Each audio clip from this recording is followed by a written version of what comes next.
কড়াই গরম হয়ে গেছে, দিয়ে দেবো একটা তেজপাতা আর একটু সাদা জিরা, দিয়ে দেবো আগে থেকে পেস্ট করা মশলাটা।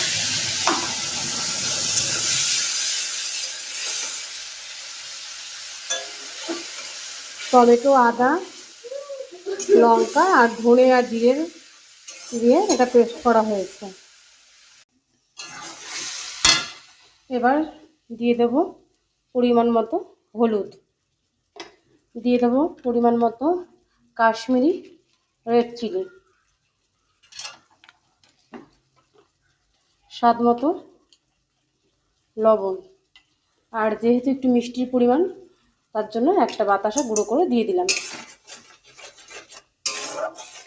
মশলাটা ভালো করে কষিয়ে তারপরে দিয়ে দেবো চানাটা সিদ্ধ করা আছে, জল ঝরিয়ে চানাটা দেবো, এই জলটা কিন্তু দেবো না।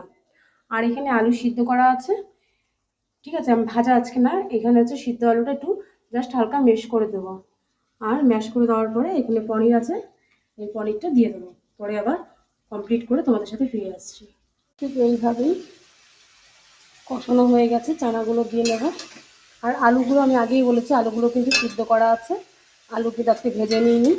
এটাকেই মশলা কষিয়ে এইভাবে নেড়ে চেড়ে একটু হালকা হালকা করে আলুগুলোকে আমি কেটে দেবো।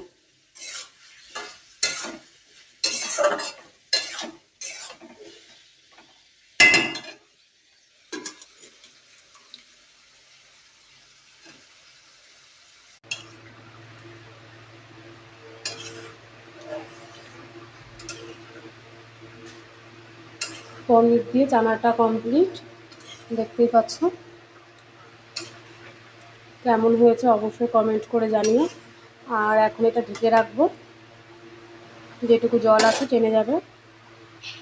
আর এটা রাত্রে কী দিয়ে খাওয়া হয় সেটাই তোমাদের সাথে আবার শেয়ার করবো।